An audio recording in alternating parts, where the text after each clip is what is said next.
Hello everyone, welcome back. कैसे हो आप लोग? आई होप कि आप सब ठीक होंगे। प्लीज़, बाहर की सिचुएशन बहुत ही ख़राब है, तो आप प्लीज़ कहीं भी मत जाओ। आपके पास बहुत सारा समय है, तो घर पे ही रहो और खूब पढ़ाई करो, ठीक है? तो लास्ट लेक्चर में जो जो हमने पढ़ा था वो था एक्सरसाइज 1.2 में का क्वेश्चन नंबर सेकेंड, और सेकेंड क्वेश्चन में के हमने फर्स्ट और फोर्थ ये दो क्वेश्चन सॉल्व करके देखे थे। बाकी के दो, थर्ड और फोर्थ, आपको सॉल्व करने बोला था, ठीक है? अब हम पढ़ेंगे फिफ्थ क्वेश्चन, फिफ्थ वाला जो थ्री ऑप्शन वाला है। थ्री ऑप्शन वाला जैसे पी क्यू आर, और ये है एक नाइन्थ वाला है, ये भी थोड़ा अलग है, इसलिए ये भी मैं आपको सॉल्व करके बताने वाली हूँ। बाकी के सब आप कर लेना, वो आपके लिए होमवर्क रहेगा, ठीक है? तो आज हम सॉल्व करेंगे क्वेश्चन नंबर 2 में का क्वेश्चन नंबर फिफ्थ, ठीक है? तो ये जो क्वेश्चन था हमारा, क्या था क्वेश्चन कि using truth table prove that the following logically equivalence, मतलब हमको लॉजिकल इक्विवेलेंस है करके ये प्रूफ करना था। एक्चुअली वो है ऑलरेडी, लेकिन हमको प्रूफ करना है, ठीक है? तो ये जो फिफ्थ एग्जांपल है ये हम सॉल्व करके देखें। यहाँ पे थ्री स्टेटमेंट है, जैसे पी क्यू और आर, और मैंने आपको बताया था कि अगर थ्री स्टेटमेंट रहते हैं पी क्यू और आर, तो वहाँ पे हमको फोर फोर ऑप्शन रहेंगे, मतलब टोटल 8 ऑप्शन रहेंगे, 8 कॉलम आएंगे, ठीक है? तो इसका ट्रूथ टेबल बनाते हैं। ट्रूथ टेबल बनाने के लिए सबसे पहली जो रो होंगी उसको हम छोड़ देंगे। ये हो गई पहली रो, ठीक है? देन सबसे पहले यहाँ पे लिखना है P, उसके बाद में ये कॉलम फर्स्ट हो गया P, यहाँ पे आएगा Q, देन R, ये P Q और R लिख लिया। उसके बाद में है P conjunction Q, okay, P conjunction Q।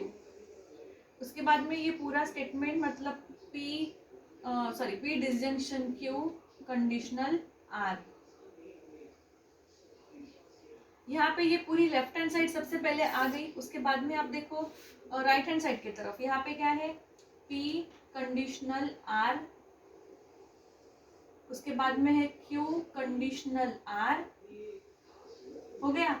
ये आ गया। अब पूरा स्टेटमेंट जो है P कंडीशनल R, दोनों के बीच में है एंड, मतलब कंजंक्शन है Q कंडीशनल R। इस तरह से ये टेबल बनाना है, ठीक है?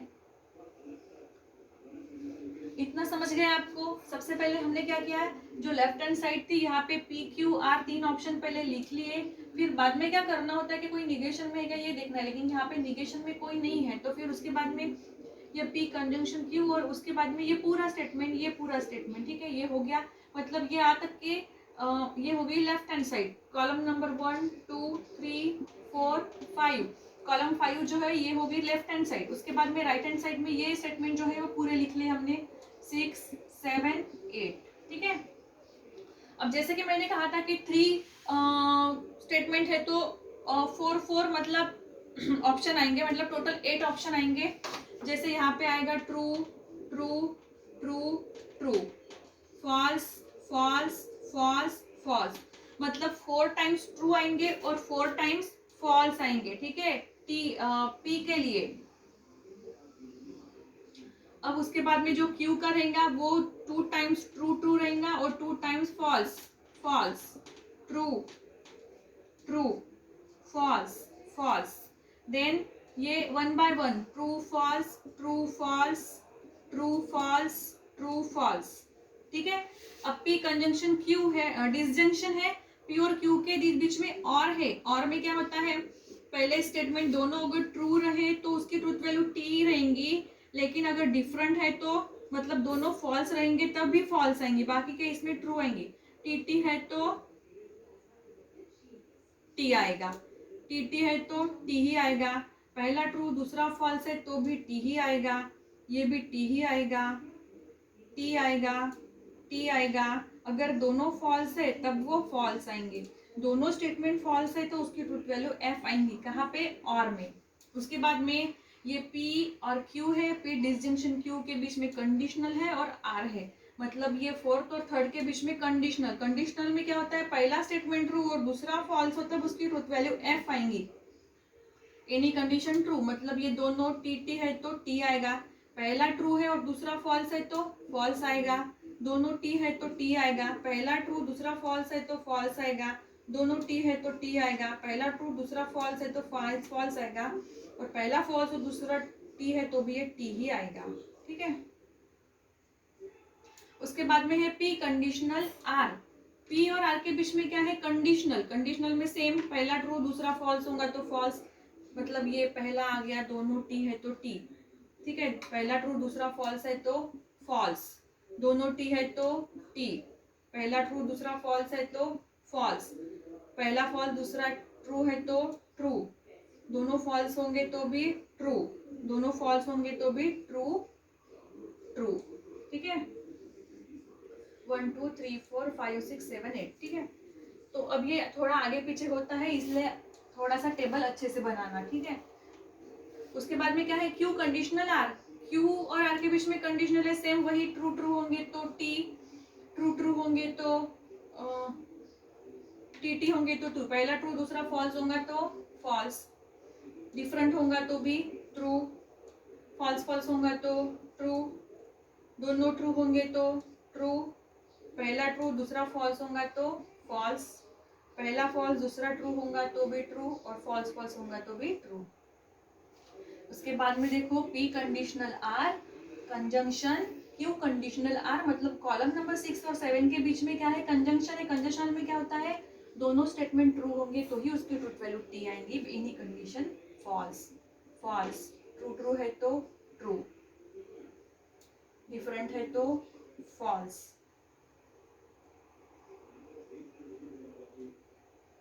ठीक है। ट्रू ट्रू होंगे तो ट्रू, डिफरेंट होंगे तो फॉल्स, ट्रू ट्रू है तो ट्रू, ट्रू ट्रू है तो ट्रू, ठीक है। अब देखो आप कि आपको कौन से जो कॉलम दो है जो आपको सेम दिख रहे हैं, right hand side left hand side के लिए कौन सा कॉलम है, फिफ्थ, और राइट हैंड साइड के लिए कौन सा कॉलम है, एट। फिफ्थ और एट कॉलम देखो, true true, false false, true true, false false, true true, false false, true true, मतलब जो लास्ट एंट्रीज है कॉलम नंबर 5 की और 8 की कैसी है, सेम है। तो इसका मतलब ये क्या है, लॉजिकली इक्विवेलेंस है। तो यहाँ पे हम आंसर में क्या लिखेंगे, देयरफॉर यहाँ पे आप लिखो truth values of column number 5 and 8 are identical. Identical का मतलब होता है इक्वल और सेम, आइडेंटिकल का मतलब होता है इक्वल और same. Therefore hence prove that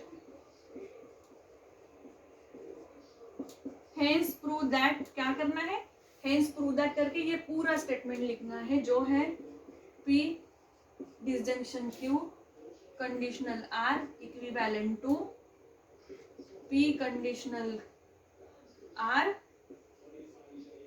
conjunction Q conditional R. तो ये था क्वेश्चन नंबर 5, जिसमें 3 ऑप्शन है। 3 ऑप्शन मतलब 3 स्टेटमेंट है, पी क्यू और आर। अगर 3 स्टेटमेंट रहता है तो उसके लिए आपको 8 ऑप्शन रहेंगे। पी की truth value 4 times true, 4 times false, Q की ट्रूथ वैल्यू 2 टाइम्स ट्रू, उसके बाद में 2 times false, true true false false, and R के लिए true false true false true false true false true false true false. बाकी का वैसे के वैसे ही रहेगा, जैसे आपको पता है बाकी की ट्रूथ टेबल की ट्रूथ वैल्यूज कैसे फाइंड करते हैं। तो ये था question number 5। I hope you understand question number 5। अगर 3 ऑप्शन के लिए होता है तो इस तरह से आपको लॉजिकली इक्विवेलेंस दिखाना होता है। तो आई होप कि ये आपको समझ में आ गया है, ठीक है। लास्ट में लिखना है the truth values of the दो column number 5 and 8 are identical, इसका मतलब सेम और इक्वल। जो भी दो कॉलम की लास्ट एंट्रीज की ट्रूथ वैल्यू आपको सेम दिखती है वो आपको लिखना है, हेंस प्रूव दैट ये लिख लेना है, ठीक है। तो ये था क्वेश्चन नंबर 5। इसका स्क्रीनशॉट निकालना हो आपको तो निकाल लो, ठीक है। अब ये जो एक 9th वाला क्वेश्चन है वो थोड़ा डिफरेंट है, तो वो सॉल्व करके देखते हैं। तो आई होप कि इसको देख के आप बाकी 3 स्टेटमेंट वाले सब सॉल्व कर सकोगे, और 2 स्टेटमेंट वाले तो मैंने आपको सॉल्व करके बताया ही है, पहला और 4th वाला क्वेश्चन, ठीक है। तो अभी ये क्वेश्चन सॉल्व करते हैं, उसके बाद में बाकी के सब आप कर सकते हो, वो आपके लिए होमवर्क रहेगा, ठीक है। तो अभी हम 9th वाला क्वेश्चन सॉल्व करके देख रहे हैं। 9th वाला क्वेश्चन जो है यहाँ पे मैंने लिखा है, देखो क्या है ये, negation P disjunction Q, disjunction P disjunction Q, conjunction R equivalent to R। इसका ट्रूथ टेबल बनाते हैं, बहुत ही इजी है ये भी क्वेश्चन। देख लो पहले कितने ऑप्शन है, P Q और R है, ठीक है। तो सबसे पहले P लिख लो,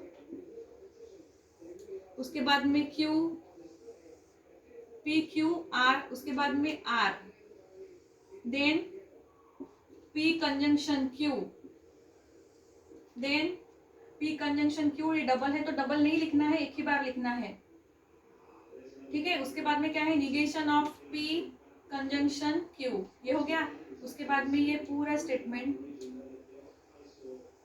मतलब negation P, negation in bracket P disjunction Q, disjunction P disjunction Q, ठीक है। और लास्ट में ये पूरा statement negation P disjunction Q, disjunction P disjunction Q, conjunction R। बहुत ही लंबा होगा ये, बुक में जितनी जगह है वो पूरी काम में आएंगी आपके, अगर नहीं होती है तो एडजस्ट करके करना है, ठीक है। नंबरिंग देखो 1 2 3 4 5 6 7, ठीक है। अब ये लास्ट वाला जो R है ना, ये लेफ्ट हैंड साइड,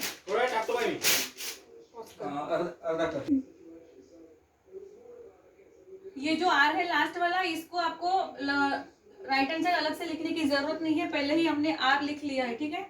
तो इसकी ट्रूथ टेबल बनाते हैं। पहले 4 statement true true true true आएंगे, then false false false false, then true true false false, true true false false, true false, true false, true false, true false, ठीक है। P disjunction Q, P और Q के बीच में और है, और के इसमें क्या होता है, दोनों ट्रू रहे तो true true true true true true, और अगर फॉल्स फॉल्स रहे तो फॉल्स। 1 2 3 4 5 6 7, और फॉल्स फॉल्स देखो, दोनों फॉल्स फॉल्स है तो फॉल्स, ठीक है।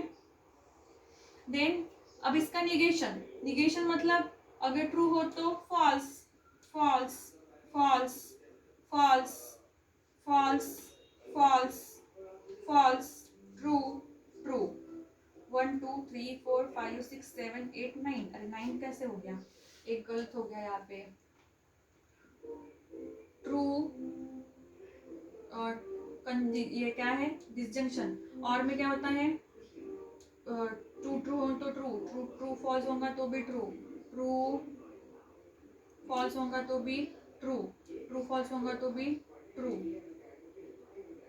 False true true, false false होगा तो फॉल्स। 1 2 3 4 5 6 7 8 9, यहाँ से यहाँ पे फॉल्स चाहिए, ठीक है। फॉल्स फॉल्स, ठीक है। तो इसका अब ये false false false false false, और लास्ट में ये ट्रू ट्रू, ठीक है। क्योंकि निगेशन में क्या होता है, ट्रू रहा तो फॉल्स, फॉल्स रहा तो ट्रू। उसके बाद में ये जो निगेशन P डिसजंक्शन Q है, उसके बीच में कई और के बीच में है कॉलम नंबर 4, मतलब P और Q। तो सबसे पहले इधर से देखो आप, क्योंकि पहले क्या है, निगेशन P डिसजंक्शन Q, तो इधर से देखो 5th और 4th के बीच में क्या लाना है, और में क्या होता है, फॉल्स फॉल्स रहा तो ही फॉल्स आएगा, नहीं तो ट्रू आएगा, मतलब ये ट्रू होगा, true true true true true true, मतलब सभी ट्रूथ वैल्यूज जो है वो क्या आए हैं, ट्रू आए हैं। और लास्ट में जो कॉलम है वो क्या है, 7। 7 में क्या है कि ये पूरा स्टेटमेंट, उसके बीच में है एंड और इसके साथ है आर, मतलब कॉलम नंबर 6 और 3 के बीच में क्या है, एंड है। एंड में क्या होता है, दोनों स्टेटमेंट ट्रू है तो ट्रू होगा, दोनों स्टेटमेंट डिफरेंट होगा तो भी तो फॉल्स होगा, दोनों स्टेटमेंट ट्रू होंगे तो ट्रू, दोनों स्टेटमेंट डिफरेंट होंगे तो फॉल्स, दोनों स्टेटमेंट ट्रू होंगे तो ट्रू, दोनों स्टेटमेंट डिफरेंट होंगे तो फॉल्स, दोनों स्टेटमेंट ट्रू होंगे तो ट्रू और डिफरेंट होंगे तो फॉल्स। ठीक है, तो देखो हमारी जो लेफ्ट हैंड साइड मतलब ये पूरी जो साइड है ये कौन से कॉलम में आई है, कॉलम नंबर 7 में। देखो ये पूरा स्टेटमेंट आया है कॉलम नंबर 7 में आर तक, और जो राइट हैंड साइड है वो क्या है, आर, मतलब कॉलम नंबर 3 है, left hand side, right hand side है कॉलम नंबर 3। तो 3rd कॉलम और 7th कॉलम देखो लास्ट एंट्री सभी सेम आई है क्या, true true, false false, true true, false false, true true, false false, true true, false false. ठीक है, इसका मतलब कॉलम नंबर 3rd और कॉलम नंबर 7 की लास्ट एंट्रीज है वो क्या है, आइडेंटिकल है। तो आपको लिखना है यहाँ पे the truth values of column number 3rd and 7 are identical, hence prove that. ठीक है, क्या करना है, हेंस प्रूव दैट करके लिखना है, और ये जो पूरा स्टेटमेंट है लास्ट में लिख लेना है, जो है यहाँ पे अब जगह नहीं होंगी तो मैं नीचे लिखती हूँ। ठीक है,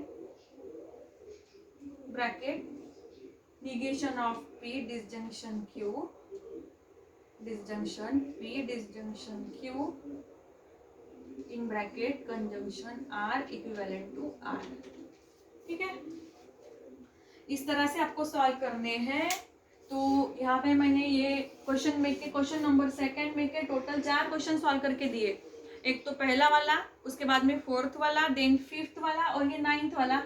ये थोड़े डिफरेंट है तो मैंने सॉल्व करके दिए, बाकी के आप सब सॉल्व कर सकोगे, बहुत ही इजी है। आप प्रैक्टिस करो तो सब इजी आएगा। सॉल्व करके देखिए, अगर आपको कोई दिक्कत आती है तो मुझे ज़रूर पूछना। ठीक है, सो अभी के लिए बस इतना ही। Thank you so much. बाकी का जो 3rd क्वेश्चन जो है, 3rd वाला क्वेश्चन, वो मैं आपको नेक्स्ट लेक्चर में बताऊंगी, और बाकी के सब आपके लिए होमवर्क है वो आप सॉल्व करो और मुझे मेरे पर्सनल व्हाट्सएप पे ज़रूर भेजो। ठीक है, सो अभी के लिए बस इतना ही। Thank you so much.